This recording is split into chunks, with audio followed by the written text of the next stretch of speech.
Corona ভাইরাসে COVID-19 COVID-19 আসলে আমাদের অনেক কিছু শিক্ষা, লেসন, টিচিং অনেক কিছু দিয়ে গেল। অনেক কিছু আমরা শিখলাম। আসুন না, অতীতের সকল জঞ্জাল, সকল ভেদাভেদ ভুলে গিয়ে আমরা নতুন একটা পৃথিবী গড়ি। এই গ্লোবালাইজেশনে, এই বিশ্বায়নের যুগে আমরা পৃথিবীকে একটা গ্লোবাল ভিলেজ ভাবতে পারি না? এই যে বড় জাহাজটা দেখতে পাচ্ছেন, আমরা পৃথিবীকে একটা গ্লোবাল ভিলেজ হিসাবে একটা জাহাজ মনে করতে পারি। সারা পৃথিবীর সকল ধর্মের, সকল বর্ণ গোত্রের মানুষ, শ্বেতাঙ্গ, কৃষ্ণাঙ্গ, হিন্দু, মুসলিম, খ্রিস্টান, বৌদ্ধ, উপজাতি, চাকমা সব এই জাহাজে বসবাস করব। জাহাজের ডেকে, ফ্লোরে আমরা বসবাস করব। সবাই মিলে একই যাত্রী, একই সহযাত্রী, সুখ দুঃখ আমরা শেয়ার করব। ধনী রাষ্ট্র গরিব রাষ্ট্রের পাশে দাঁড়াবে, বিপদে সাহায্যের হাত বাড়িয়ে দিবে। যুদ্ধ নয়, শান্তি চাই। কনফ্লিকশন, দ্বন্দ্ব, সংঘাত কিছুই দিতে পারে না। আসুন পিস মুভমেন্ট গড়ে তুলি, শান্তি আন্দোলন গড়ে তুলি।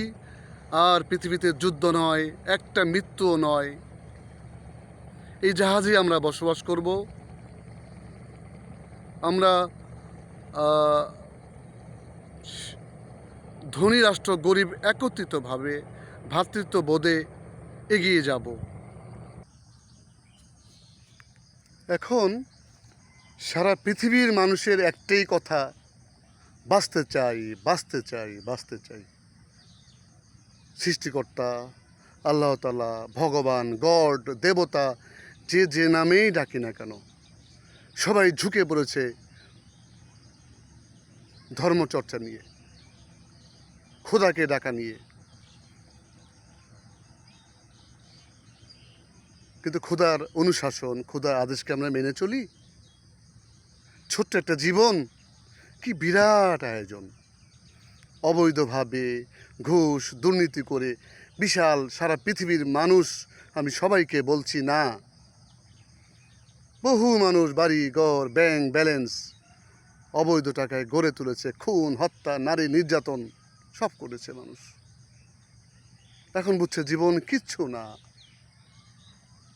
একদিন মাটির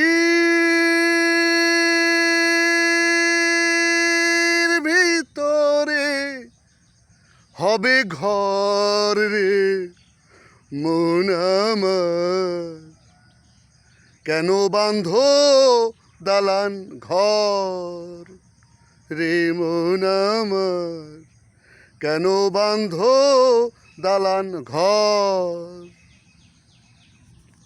তো এখানে ইতিহাস যা দেখলাম, দিঘি বিজয়ী মহাবীর আলেকজান্ডার, তিনি মৃত্যুসজ্জায়, তার পরিবার, তার মন্ত্রী, তার সেনাবাহিনীকে বলছে, রাজপ্রাসাদকে বলছে যে আমার মৃত্যুর সময় চলে আসছে। মহাবীর আলেকজান্ডার বলছেন যে আমার 4টা জিনিস শুনতে হবে। 1 নাম্বার, আমার কফিন বইবে 4 জন বড় ডাক্তার। সবাই বলল, কেন হুজুর? উনি বললেন, পৃথিবী দেখুক, ডাক্তার মানুষকে সারা জীবন বাঁচিয়ে রাখতে পারে না।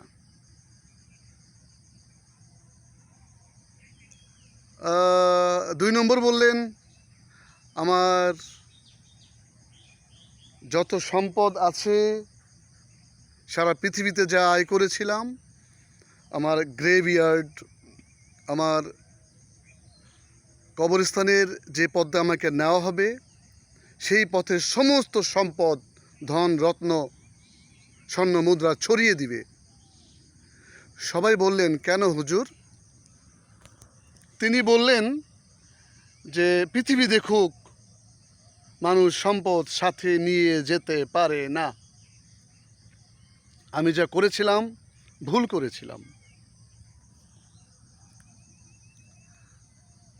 আবার বললেন, মহাবীর আলেকজান্ডার দিগ্বিজয়ী, বিশ্ববিজয়ী, যে আমার কফিন হাত দুইটা বাঁধবা না। বলে, কেন হুজুর? বলে, আমার কফিন চলবে, ডেড বডি চলবে, দুটো হাত খালি নড়বে, খালি হাত নড়ছে নড়ছে, পৃথিবী দেখবে। বলে, কেন হুজুর?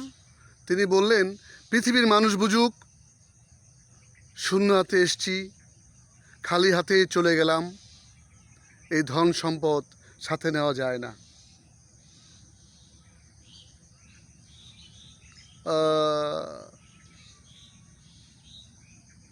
ভারতের বিখ্যাত কণ্ঠশিল্পী কিশোর কুমার বলেছিলেন, এই তো জীবন, হিংসা বিবাদ লোভ ক্ষতির রেশ, চিতাতেই সব শেষ, হায় চিতাতেই সব শেষ, এই তো জীবন।